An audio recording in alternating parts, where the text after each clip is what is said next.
The history of ancient Rome tells of an empire so mighty it defined forms of government, architecture, and civil engineering that exist to this day. But as mighty as it was, Rome still wound up falling apart. Historians and scholars have tried answering why for centuries. Hi, I'm Rich Burnett for Wondrium.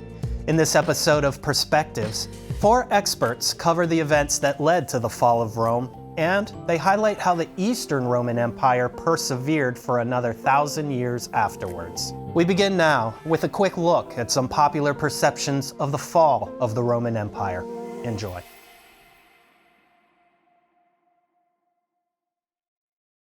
In the 5th century AD, an unstoppable tide of uncivilized, savage barbarians pour across the borders, and the tottering Roman Empire is simply overwhelmed beneath hordes of these ferocious brutes. In the popular imagination and in many movies, this is the dominant image of the end of the Roman Empire. Almost every aspect of this admittedly powerful vision is problematic, however, and the reality is considerably more nuanced. By the beginning of the 5th century, the Roman Empire had overextended itself. In the words of historian Barbara Rosenwein, at the height of its power, the Roman Empire wrapped itself around the Mediterranean like a scarf. And the empire included much of what we think of today as Western Europe, the Middle East, and North Africa. In the 1st century, Rome had even made it all the way to Britain, which it wanted to control because of its natural resources, like tin. Once in Britain, Rome did what it did everywhere it went. It made a little Rome. Its citizens lived in villas. They went to public baths. There was a Colosseum here, a stadium there, an impressive network of roads so people and military units could get about quickly. There was taxation, bureaucracy, and once the Emperor Constantine had converted to Christianity in 313, there were churches and monasteries as well. Now, I'm oversimplifying a lot here, but it's basically the case that those people living in the central part of Britain in the year 400 were what we would call Romanized Britons. This means a large portion of the native population that was mostly originally culturally Celtic, so they're the ancestors of people we think of today as the Irish, the Welsh, the Scots. These people, over time, had come to think of themselves as Romans, with all the rights and privileges of any citizen of the empire. Rome's decline has begun nearly 2 centuries earlier. Around the year 235 CE, the Emperor Severus Alexander was murdered in a mutiny led by one of his army commanders. From this moment forward, the empire becomes increasingly unstable. Invading tribes of Goths, Visigoths, Huns, and Vandals move into the power vacuum, fighting one another and threatening the imperial authorities. Still, it's important to understand that the Goths and Romans have never been implacable enemies. They've had close links since the middle of the 3rd century, particularly in trade. In the half century from 235 to 284, the Roman Senate will ratify no fewer than 25 emperors, and that's not counting the several pretenders who create fiefdoms and lay claim to the imperial purple. The Romans who live in the capital become increasingly anxious to protect themselves from the barbarian hordes that are sweeping into Italy from the north.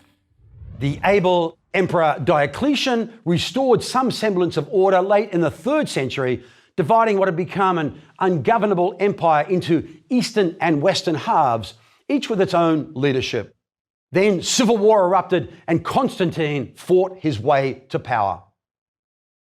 Constantine claimed to have had a vision the night before the crucial Battle of the Milvian Bridge, in which he saw himself raising a cross as his symbol.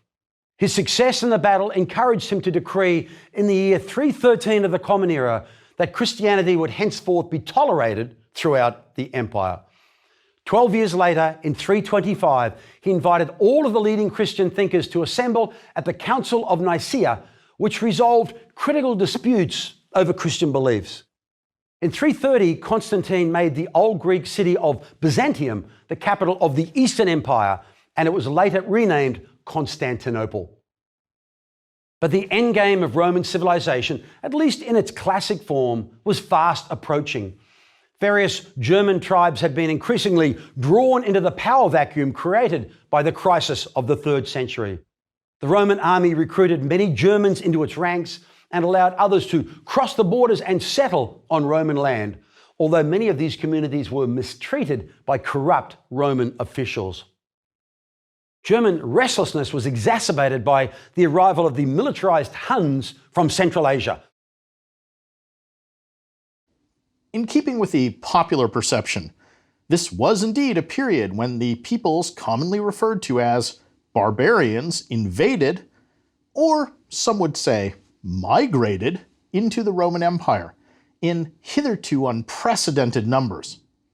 There were also new bands of barbarians who appeared on the scene and posed a greater threat to Rome than it had previously experienced.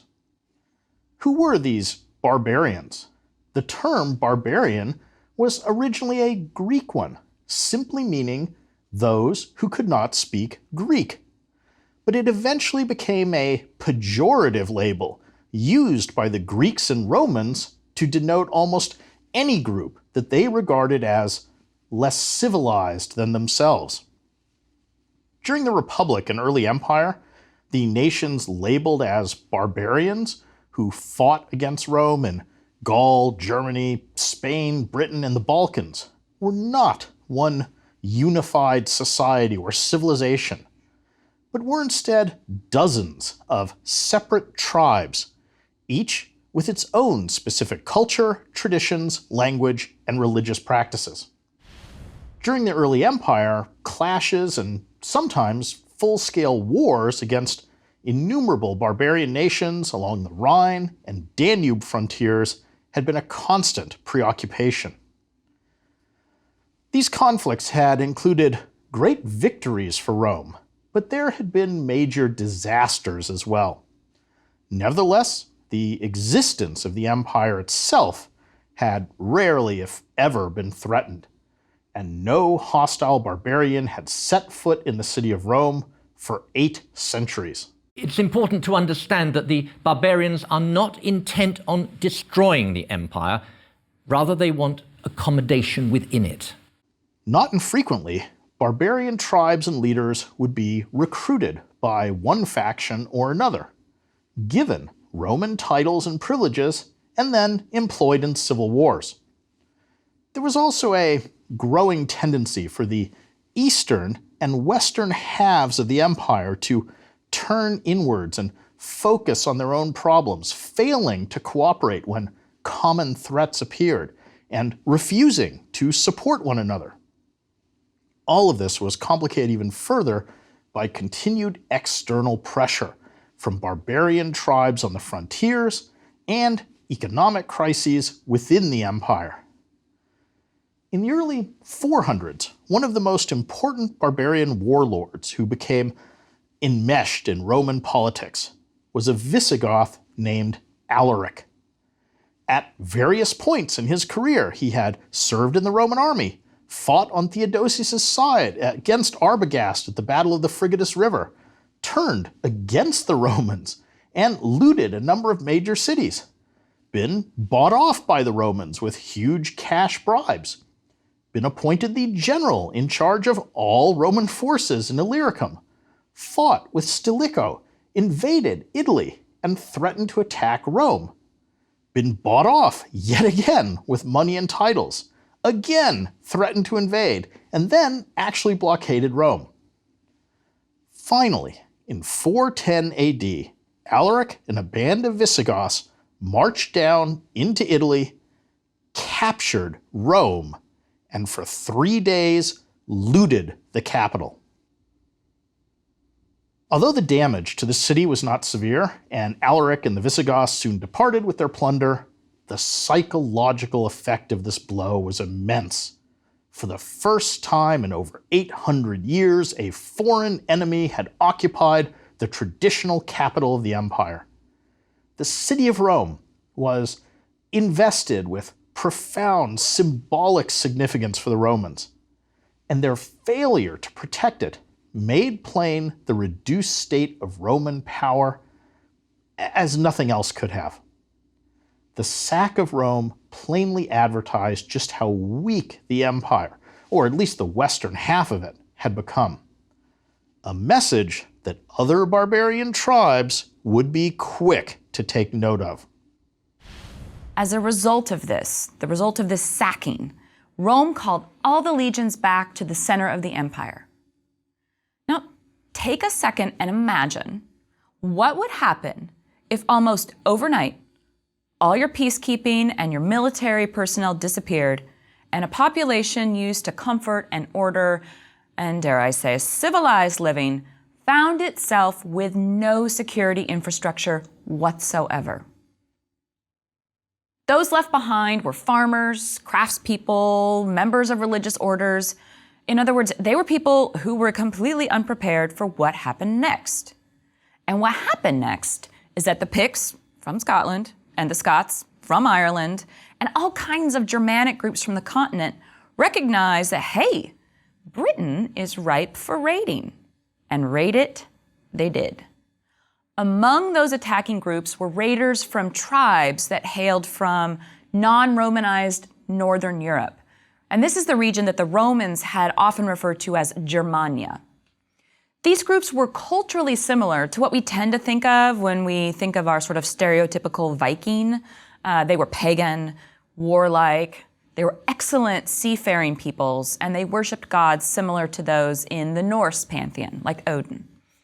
They included groups like the Angles, the Saxons, the Jutes, the Frisians, Danes, Swedes, Norse, and a whole bunch of others that it would take too long to go into here. Germans now settled all over Western Europe. The Visigoths in Spain, the Burgundians in the Rhone Valley, the Franks widely across Gaul, and the Angles, Saxons, and Jutes in Britain. The Huns, meanwhile, led by the charismatic Attila, were finally defeated by a combined Roman and Visigoth army near Troyes, and their confederation completely disintegrated after Attila died of a hemorrhage in 453 on the night of his marriage to a German princess. Europe was saved. Without his leadership, the Huns splintered into small groups and would never again pose as serious a threat. The Western Empire was on its last legs, however.